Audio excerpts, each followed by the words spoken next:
Welcome to the Christian Romance Podcast, where we go behind the books with inspiring Christian romance authors, exploring faith, love, and the journey that brings the story to life. I'm your host, Kelly Jo Wilson, and today we're chatting with Dana Mentink. Dana is a USA Today and Publishers Weekly bestselling author of over 50 romantic suspense and cozy mystery novels. She's a two-time ACFW Carol Award winner and a Holt Medallion recipient. Today, we chat about her newest novel, Fire Mountain. Dana lives in Northern California with her husband and their two daughters. Be sure to stay tuned to the end of the episode so you can hear more about our newest book giveaway celebrating our 1-year anniversary for the podcast. Now, here's my conversation with Dana. Hi, Dana. I am so happy to have you on the Christian Romance Podcast. Thank you so much for being here and for just being a wonderful little techie before we got started today.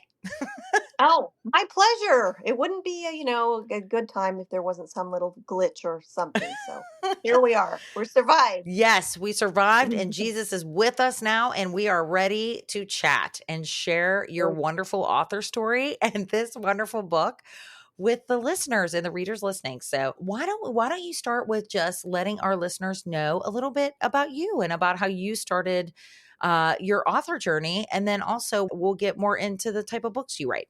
Well, let's see here. I'll try just to put in the interesting parts. That should keep it shorter. My name is Dana. I have lived in California almost my entire life. I live here with my family. I have two little girls, which are not little girls anymore. They're 24 and 26. Actually, I think they're 25 and 27. Sorry, I can't accelerate their age, That's bad, but I always think of them as little girls, and they're big grown-ups now, so it's painful to my heart, but there you are. I actually got into writing professionally when my first baby was born. I left my teaching job, stayed home, and I missed my teaching job. I missed the creativity. I missed people talking to me.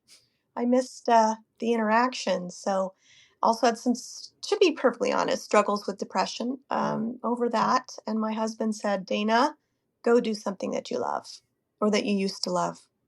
So I took a writing for publication class, 27 years ago.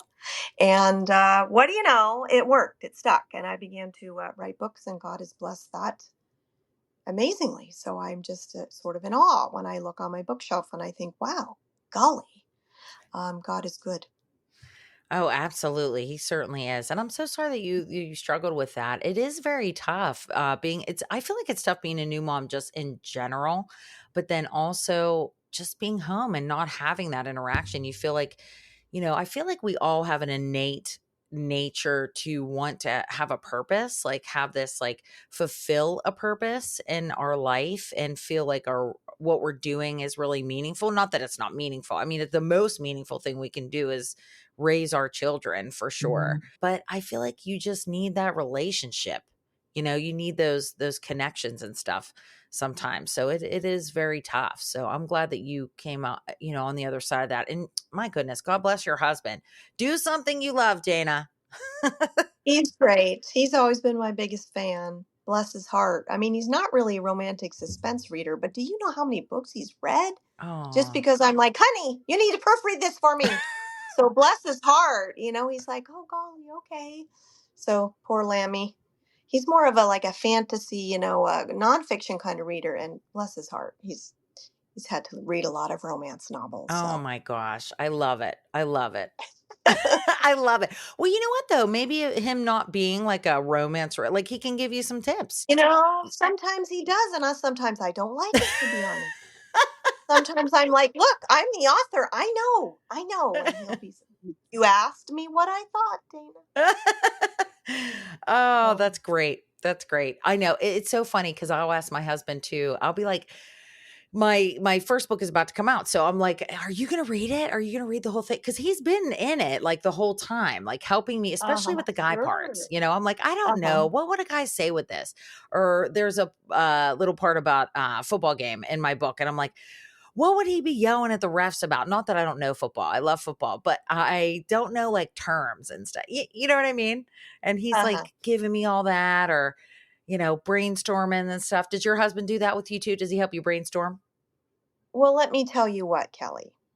My husband is a retired arson investigator. Oh, Okay, so when I do these great fire scenes where things are burning and exploding and it's fantastic, he will often tell me, Dana, that's not really how it works. And I say, honey, it's got to be like dramatic. And so, well, that's not really gonna explode like that, you know. So sometimes it's wonderful having an expert advice, and sometimes it's like literally your way is boring.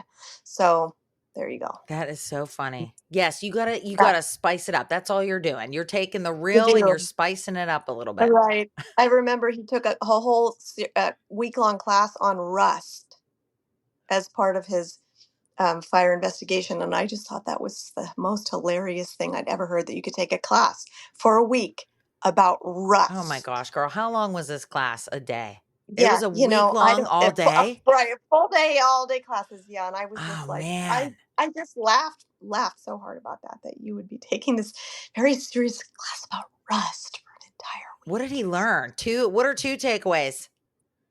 Well, I have no idea. You'd have to ask him, but I guess if you are investigating a fire and there, after a certain time, you would expect this certain rust pattern, and yeah, I don't know. I don't write about rust. I make it a point not to write about rust. But anyway, I but was if Kelly, if you ever need a scene, you're writing a scene about rust, you ask me and I will ask Mike for you. Oh, that is awesome, and you know what's funny? I was just gonna tell you, now you're gonna have to write a scene about Russ just to honor him and honor Right, his right. dedication The to the long, field. rusty The chapter, long yeah. rusty chapter. All right, Maybe I'll title it "The Rusty Road to Romance." That's what oh we'll my call gosh, it. girl, yeah, that's it, absolutely, or you could just do a little short story just about the That's rust. it. It would have to be a short story. I don't think people could stick it out through a whole novel of rust. Oh my gosh. Oh, yes. Bless him for sure. For a whole week about it. Absolutely. Mm, Yep. I don't know about Mhm. it. I'm sure it was interesting.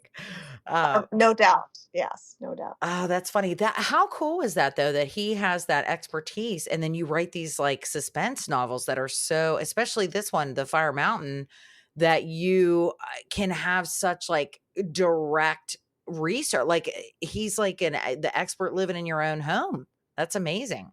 It's amazing. I treasure him for sure. That's awesome, but you gotta wordsmith it though. He'll tell you, but you're the Yeah, wordsmith. I'm in charge. That's what I tell him. Don't Yes, don't interfere too much. I'm in charge. absolutely. Well, you write so the kind of books that you write are I love that you have a couple different genres. So did you wanna talk a little bit about the different genres that you write in? Sure, I write romantic suspense primarily, but because I am a cornball by nature, I also write cozy mystery because you can be funny and silly in that, and I do love that very much too. So, and I have written some lighthearted suspense as well, but not for a while. So it's primarily romantic suspense and cozy mystery. Awesome, awesome. I've never read a cozy mystery, but a friend of mine in my writers group is starting she loves cozy mysteries, and she's starting to write, historical cozy mysteries.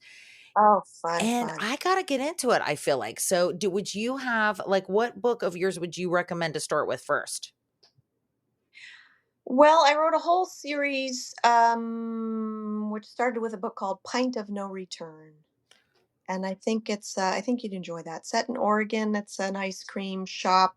Um, a woman moves back to a town and finds out her ex-husband's other two unknown wives live there as well. Oh, So crazy, crazy, crazy. But that's fun. That was a lot of fun to write, and it's been a fun series to continue. awesome, awesome. I will definitely check it out. Thank you so much for that. Cause I feel like, especially like you said with the humor, like you can just do so many neat things. And then the mystery element just makes it really neat, right? Like you're like becoming the sleuth yourself as the reader. That's fun. It's very hard to write a cozy mystery or a mystery in general because readers are really smart Oh, and yeah. really savvy, and they can sniff out a clue at 100 paces, so it's hard to fool a good reader. Have you ever had readers like reach out and go, "Oh, I knew," or give you ideas? for mysteries? They do, and I often tell them, "Okay, well, tell me what page you figured it out." And sometimes they just send me the page number. And if it's like they figured it out on page 20, I'm crushed. Ah, But if it's towards the end of the novel, I'm like, "Okay, good deal, good deal." that is so funny. They'll just send you a page number? Yeah, well, I ask them to on my Oh, social yeah. media. Page number, when did you figure it out? Ah. So it's a challenge, but that's the whole thing that's fun about a cozy mystery is you are the armchair sleuth. So, Oh, absolutely. I feel yeah. like you have to have so much, like, so much savvy as the author to be able to do that because, like you said, readers are so great at that, and they're so savvy, and they're like, especially, I would imagine the readers of that genre are, like, ready for the mystery. They are ready to figure it out, because They're that's looking for it. absolutely, Absolutely. absolutely. My, Mhm. my mother-in-law is very much like that. She's very much like a figure it out kind of person. She loves watching she'll get into the Hallmark, what's it called? Mystery, the Hallmark, Oh, what do yeah, they call it? those really sweet ones, Yes, right? they're like sweet mysteries, Yeah, right. She loves that kind of stuff. She does puzzles, like, she loves to do puzzles. So, yeah, that's her jam for sure. Excellent. My kind of reader. Yes, yes, I gotta tell her for sure about your books, and especially about these, what was it called? Pint of no Pint return. of No Return. I'm writing it I down. tasted a lot of ice cream to write that series, so that was kind of fun. Every conceivable kind. I tasted blue cheese and pear. I mean, I tasted every weird kind of ice cream. Macaroni and cheese ice cream, no joke. Oh That was good. my god. Was it good? It was delicious. Oh. Yes. It was a limited edition. I know everybody has that look, but if you try it, it's so good. Anyway, I mean, I yeah, bet, because mac and cheese is good and ice cream is good. So if you're saying that yeah, the ice it's cream, mild, yeah, Yeah, yeah. right. I could Yep. totally see that. I'm a very much salty snack person, but I do love ice cream. So I would Um, like those kind of odd flavors, I think. I don't know about blue cheese. Was that one? I don't know. yeah, I mostly couldn't really taste much. It just tasted like a really sweet vanilla. So I don't Oh, know. okay. Some were hit it out at the park, and some were like, yeah. So it was awfully great fun, though. Great fun. I dragged my sister to every ice cream parlor in the Greater Bay Area, so it was fun. That is really cool. And that is the kind of Yes, research that is super fun because that's right. yes, for sure. I'd have to be doing some extra steps though, after Yeah, me doing that. too. Um, Still paying the price for the ice cream research, but It's YOLO, worth it. right? It's worth it. Exactly. You Right. only live once, Data. It's okay. That's exactly true. I love it. Well, so today we're talking about we're talking about Fire Mountain, and this is a romantic suspense. So why don't you talk a little bit about the setting? Because the setting sounds like it's a really neat setup. Because of I don't want to give it away. You talk about it. Well, it's basically sort of inspired by Mount St. Helens, which is over here in the Pacific Northwest in Washington, obviously. And Mount St. Helens blew her top, so to speak, in 1980, and it was very, very impactful to the Pacific Northwest. And so I remember that I was 12 at the time, and just watching in fascination the news broadcasts about that. So I thought, well, if you're going to have a volcano in fiction, maybe you should kind of set it, sort of ish in the same region as Mount St. Helens. So Mount Ember in the story is kind of modeled after Mount St. Helens. So awfully, awfully exciting to write about, but not as exciting for people to live through in the 1980s. That was a tragic experience for a lot of folks. Oh yeah, yeah, I'm sure. That was actually just a little bit before I was born, but I remember hearing about it, talking about it in school and like learning about it and how it was like so devastating. Cuz before that, I don't had it ever erupted before that? No, not to that extent. And Mm, really, in the US, we don't really have a lot of mm. catastrophic volcanoes. So it was almost a curiosity for people. It was like, hey, let's go and watch that volcano.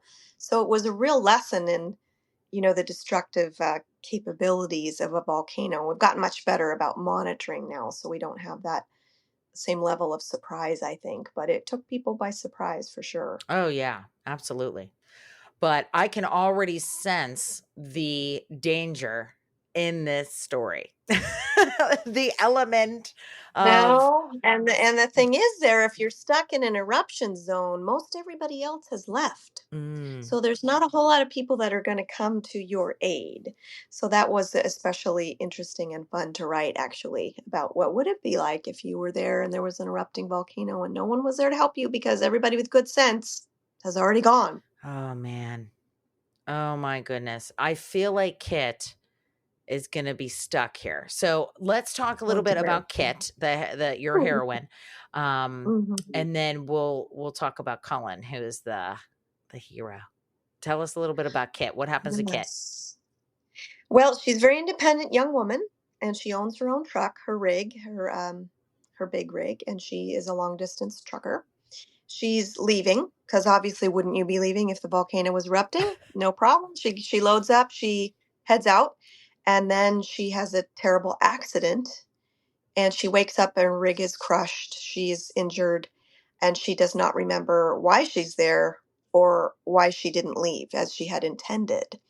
And then she hears a little something, something from the back of the truck, which is a little baby crying. And this is not her baby, but it is carefully strapped in the back of her truck. She has no memory of how that baby got there or whose baby it is or things of that nature. So she's got this volcano erupting. That's a problem. She has a baby. That's a problem. And she has people who suddenly arrive, armed people who are also a problem. And she does not understand what's going on. So big trouble. Big trouble. Oh yeah, it sounds like huge trouble. Oh my god, could you imagine waking up and you're like you have this accident, you can't remember anything that happened. All of a sudden there's a baby. That's craziness. Oh my goodness.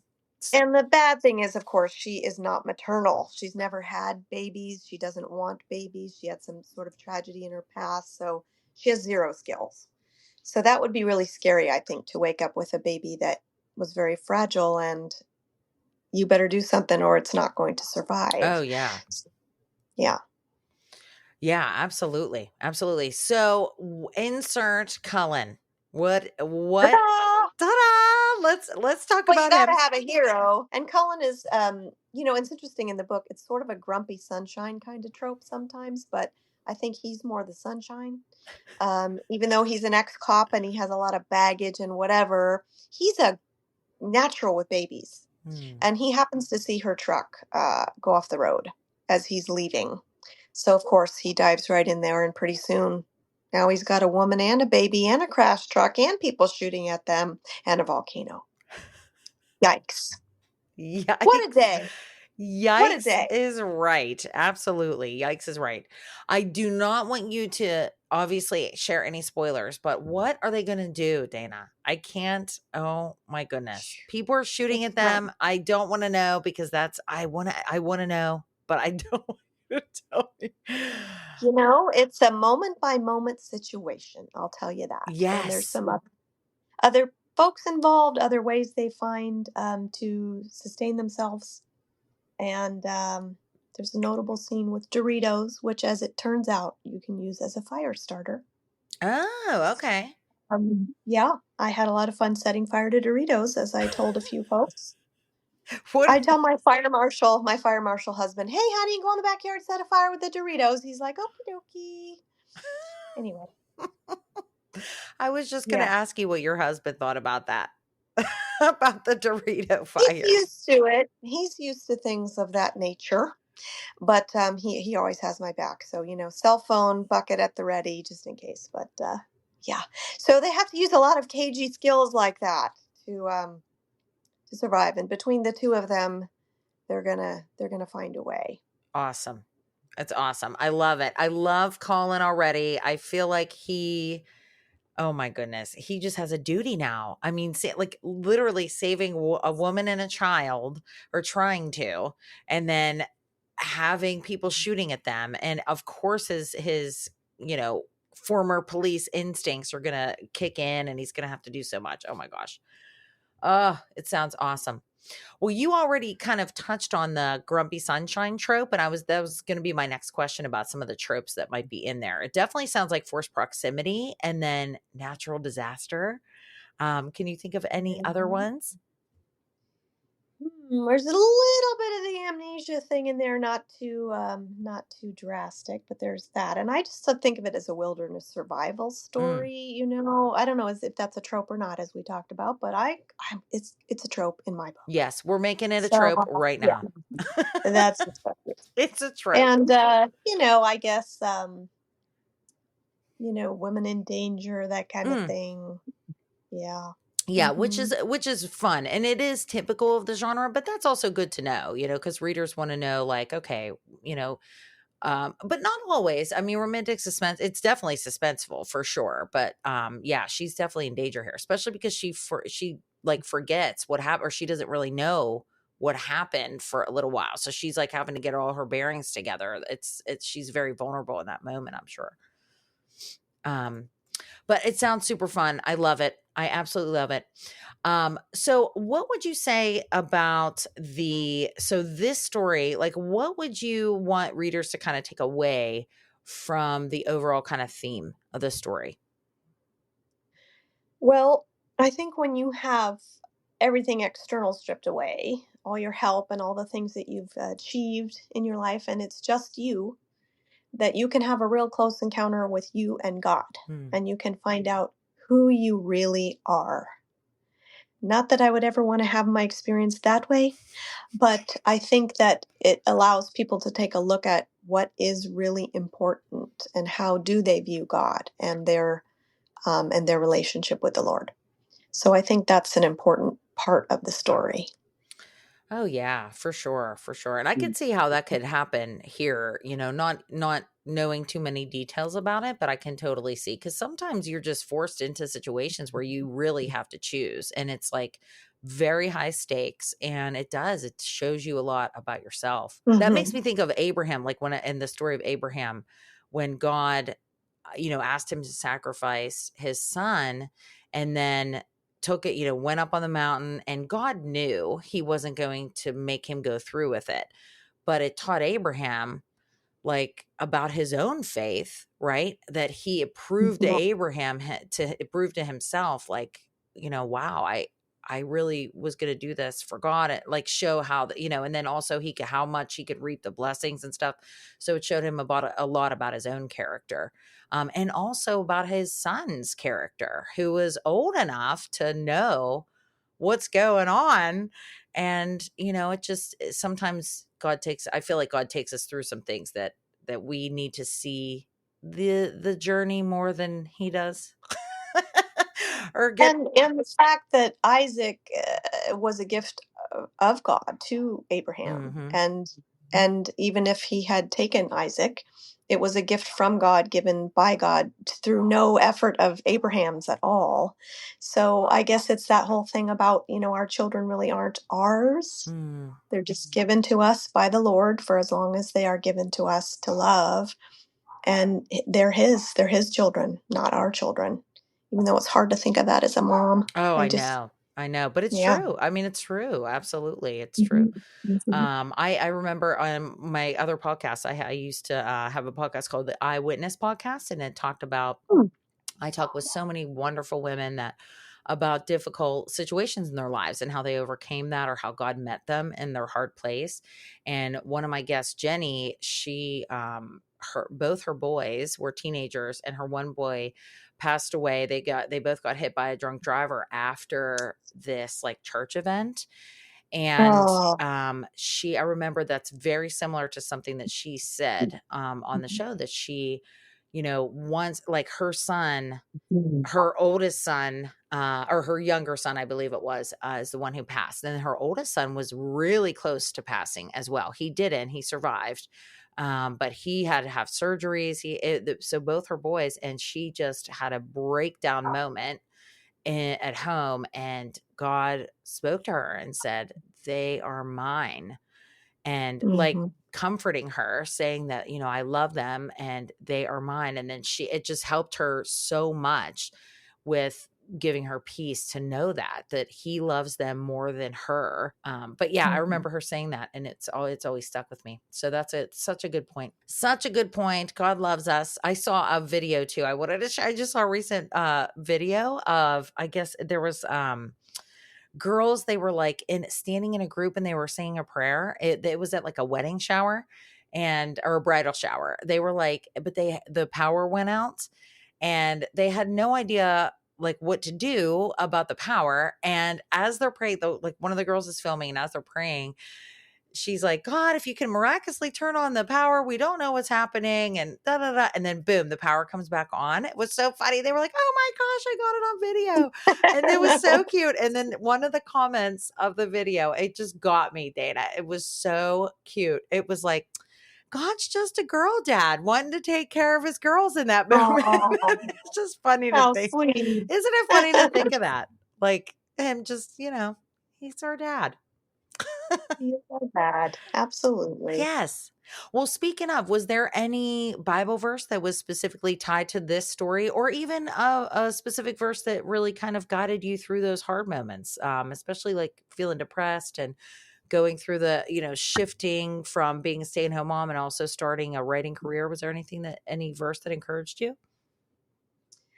Well, it's a funny thing because I've written a lot of books, probably 50 or so. And I find that always, always, always the theme of forgiveness sneaks into those books. It's amazing. I don't know. And my life verse, I guess, if you will, is Romans 8:1. There is therefore now no condemnation for those Mm. who are in Christ Jesus. And I just always feel like I write about that. I desperately want people to know that you are forgiven because God forgave you and He loves you. And your job is to learn how to love Him and love other people. And I just always want that people to hear that in my work, in my writing, because it's meant so much to me. So I guess I'd have to go with that one. Oh, that's such a good one. Thank you so much for saying that and sharing that. I feel like it's so easy to forget and it's so encouraging to hear. So thank you so much. Oh, what a good verse. And it's so weird that you're saying that too, because even just this morning, I was reading the verse about, or the story about the adulteress. And when Mhm. she comes, and then Jesus, they're about to stone her, and then they're trying to test Jesus by saying, what would you say about her? She was caught in the very act, and he like appeals to all their conscience, like, he who is without sin cast the first stone, and then him who is without sin, who can condemn, says, "No, if they don't condemn you, neither do I condemn you. Go and sin no more." And I love that. I love that you shared that too, about, because it does relate so much to forgiveness. Because I feel like we carry so much guilt and that condemnation on ourselves. So it's very encouraging, Dana. Thank you. It's a very hard thing to forgive. It's very hard to forgive other people, and it's very hard to forgive yourself. So it's just really important to remember that was modeled for us. Forgiveness was modeled for us in such a beautiful way by Jesus. So good reminder to all of us. Oh, Yeah. absolutely. Absolutely. Well, we are almost at time. So I did want to give you a chance to share where readers can connect with you and get on your newsletter and also get a copy of Fire Mountain. And so why don't you just let them know? Well, gosh, thank you for asking. I'm in all the usual places. I'm on Instagram. I have a great silly time on Instagram. Uh, on Facebook, danamenting.com is my website. The book is available before July 1st. If you order it through Baker Books, it's 40% off and free shipping. I mean, wow. And after launch day, it's 30% off through Baker Books, but you can get it anywhere, Amazon, Barnes and Noble, all those good places. Awesome. That is awesome. Yes, I love Baker Bookhouse. I usually put those links in the show notes as well, like the Baker Bookhouse link and then the Amazon link. So, yes, listeners can go right to the show notes and go right to Dana's website. And also, yeah, follow her on social media, especially Instagram. If you are having silly times, absolutely, you got to be following her. We'll set some Doritos on fire. We will. Did you share videos of that? We did, yes, yes. It was I dramatic. Oh, that's hilarious. I gotta go back and look at them. Oh my gosh, set Doritos on fire. I used to love Doritos. That was like my key snack whenever I was younger. Yeah, I realized I hadn't eaten them in a long time. They're really tasty when you don't burn them. Yeah.